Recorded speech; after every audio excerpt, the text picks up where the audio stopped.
melanjutkan pembahasan tentang nafsu, yaitu nafsu yang nomor 4, nafsu mulhimah, yaitu nafsu di mana Allah memberikan ilham pengetahuan, sikap tawadhu, sifat menerima, dan kedermawanan. Oleh karena itulah nafsu ini menjadi sumber kesabaran, sanggup menanggung rasa sakit dan bersyukur. Kelima, nafsu radiyah, yaitu nafsu yang ridho akan segala yang berasal dari Allah. Ini seperti difirmankan Allah Subhanahu wa taala, mereka pun ridho kepadanya. Quran surat Al-Bayyinah ayat 98.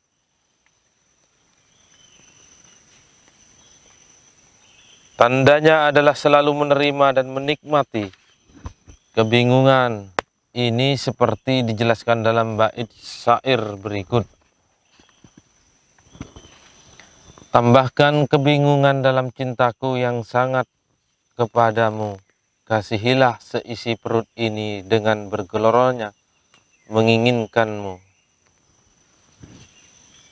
Selanjutnya nafsu mardiyah. Yang keenam yaitu nafsu yang diridhoi Allah. Padanya tampak pengaruh ridha Allah seperti karomah, keikhlasan, dan zikir.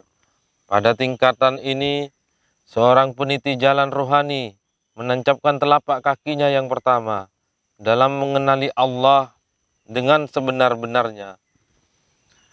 Pada nafsu ini pula akan terlihat penampakan segala yang dilakukan Allah Subhanahu wa taala. Yang ketujuh, nafsu kamilah, yaitu nafsu di mana kesempurnaan menjadi wataknya. Bersamaan dengan itu ia meningkat menuju pada kesempurnaan. Setelah itu ia diperintahkan untuk kembali menemui hamba-hamba Allah untuk menunjukkan mereka dan menyempurnakan mereka. Posisinya adalah posisi penampakan nama-nama Allah dan sifat-sifat Allah. Kondisi nafsu ini adalah kekal bersama Allah. Ia berjalan dengan Allah, berjalan menuju Allah, dan kembali dari Allah, dan kembali menuju Allah. Tidak ada lagi tempat baginya untuk selain Allah. Pengetahuan-pengetahuan yang diperoleh dari Allah. Ini seperti dikatakan dalam bait syair berikut. Setelah fana karena Allah, jadikanlah sebagaimana yang kamu kehendaki. Karena pengetahuanmu tidak ada lagi ketidaktahuanmu, dan perilakumu tidak ada lagi dosa.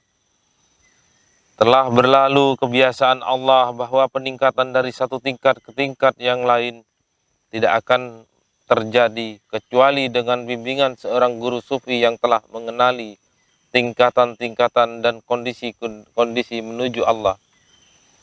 Anda jangan menduga bahwa penyucian jiwa akan mudah dilakukan dengan bantuan akal saja, seperti diduga oleh kalangan filosof, penganut Brahmana, dan orang-orang bodoh lainnya. Mereka memulai melakukan penyucian jiwa dengan melakukan riyadah, olah batin, atas kebutaan mereka.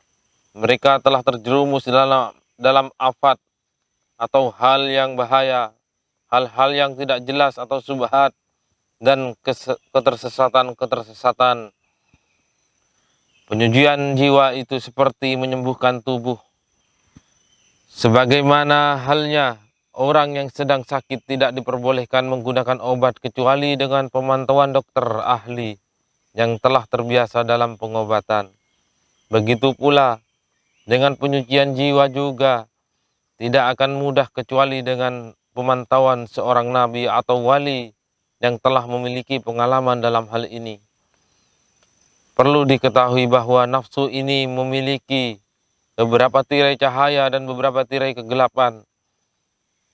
Cara orang yang hendak mencapai kebersihan diri dari beberapa tirai ini hanya bisa dilakukan dengan mendahulukan memerangi hawa nafsu dan keluar dari keinginan nafsu itu, karena nafsu ini adalah tirai terbesar yang menghalangi antara seorang dengan Tuhannya.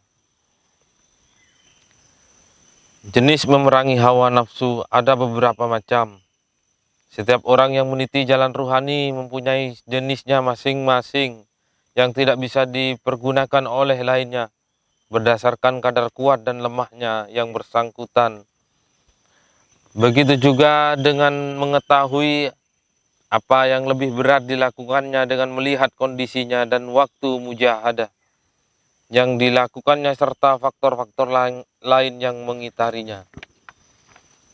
Contoh dalam hal ini adalah mujahadah dengan puasa dan sholat lebih berat bagi para raja daripada mujahadah dengan sedekah memerdekakan budak. Sebaliknya, bagi orang yang tidak punya kekuasaan, tentu kondisinya akan berkebalikan. Memerangi diri dengan menghindari berdebat, bertikai, menonjolkan kelebihan, menghindari berebut posisi dalam satu majelis, ingin muncul atau menonjol. Ini jauh lebih besar bagi sebagian orang yang berilmu daripada memerangi hawa nafsu dengan cara melakukan puasa dan sholat. Memerangi nafsu dengan cara berpuasa pada saat keadaan panas jauh lebih berat daripada memerangi diri dengan cara berpuasa pada saat kondisi musim hujan. Untuk qiyamul lail, kondisi yang terjadi justru sebaliknya. Qiyamul lail saat musim hujan jauh lebih berat daripada saat musim panas. Oleh karenanya, penentuan berbagai jenis mujahadah bagi berbagai macam peniti jalan rohani adalah diserahkan pada pendapat syekh yang membimbing mereka dan mendidik mereka, serta bukan berdasar pilihan mereka, karena pilihan sendiri merupakan bahaya yang besar dan akan menjadi masalah yang besar. Dasar dan fondasi mujahadah adalah menyapih atau membatasi hawa nafsu dari semua hal yang disukainya, menunaikan segala perintah dan menjauhi segala larangannya. Sebagian guru mengatakan, orang yang bergabung dalam mazhab kita ini atau tasawuf ini hendaknya menjadikan 4 hal kematian berikut di dalam dirinya: kematian merah, kematian hitam, kematian putih, dan kematian hijau. Kematian merah adalah melawan nafsu, kematian hitam adalah menanggung derita orang yang menyakiti kita, kematian putih adalah lapar, kematian hijau adalah membuang beberapa tambahan satu bagian dengan bagian yang lain. Ibrahim bin Adam juga pernah berkata, seseorang tidak akan menggapai derajat orang-orang soleh hingga ia melalui 6 hal berikut ini. Yang pertama, ia menutup pintu kenikmatan dan membuka pintu kesulitan. Yang kedua, ia menutup pintu kemuliaan dan membuka pintu kehinaan. Ketiga, ia menutup pintu kenyamanan dan membuka pintu kepayahan. Yang keempat, ia menutup pintu tidur dan membuka pintu bergadang. Yang kelima, ia harus menutup pintu kaya dan membuka pintu kefakiran. Yang keenam, ia menutup pintu berangan dan membuka pintu mempersiapkan diri menghadapi kematian. Nafsu selalu tertarik dengan perangai buruk, sedang seorang hamba selalu diperintahkan untuk selalu menghiasi diri dengan etika. Nafsu sesuai wataknya selalu berjalan di medan menentang perintah agama, sedang seorang hamba harus menolaknya dengan segala usaha seriusnya untuk menghindarinya. Orang yang membebaskan kendali nafsu, maka ia adalah kawan nafsu itu dalam kehancuran. Nafsu adalah musuh bagi manusia yang paling besar. Adalah nafsumu yang maka ia adalah kawan nafsu itu dalam kehancuran. Nafsu adalah musuh manusia yang tak kenal henti. Ini berdasar sabda Nabi Shallallahu Alaihi Wasallam. Musuhmu yang paling besar adalah nafsumu yang berada di antara kedua lambungmu. Hadis riwayat Al-Baihaqi. Konon Allah pernah berfirman kepada sebagian walinya dalam keadaan tidur. Musuhilah nafsumu karena hanya nafsu yang dapat merebut milikku. Yakni karena nafsulah yang akan merebut apa yang menjadi milik Allah berupa kesombongan dan keagungan Allah. Ia juga manusia tunduk dan patuhi memenuhi semua semau-maunya. Telah diriwayatkan dari Allah Subhanahu wa taala, kesombongan adalah selendangku dan keagungan adalah sarungku. Siapa saja yang merebutku dalam dua hal itu, maka aku akan menghancurkannya dan aku tidak peduli lagi. Jika Anda ingin menguasai nafsu, maka lepaskan ia, sempitkan ruang geraknya, dan jangan perlebar ruang langkahnya. Bila Anda telah menguasainya, maka ia tidak akan menguasai Anda. Bila Anda tidak menyempitkan ruang gerak, maka akan mendominasi ruang gerak Anda. Bila Anda ingin mengekang hawa nafsu, maka lemahkan ia dengan cara memotong penyebab mengantarkan nafsu. Bila tidak, maka nafsu itu akan menguat, mengalahkan Anda dan dapat membanting Anda. Meminta tolonglah untuk mengalahkan nafsumu dengan lapar, karena lapar itu dapat menjadi kendali hal-hal yang dapat mendatangkan nafsu. Sebagian ahli hikmah ditanya mengenai bagaimana cara mengendalikan nafsu. Mereka menjawab, kendalikan ia dengan lapar dan haus. Hinakanlah ia dengan memadamkan kemuliaan, menguburkan syahwat, dan hinakanlah nafsu itu dengan meletakkan di bawah kaki ahli-ahli akhirat. Pecahkan nafsu itu dengan cara meninggalkan gaya orang-orang kaya.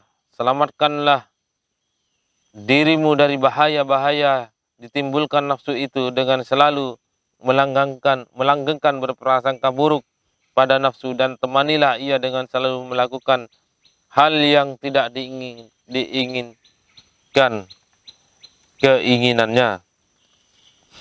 Al-Tirmizi meriwayatkan dengan sanad yang menurutnya sanadnya hasan,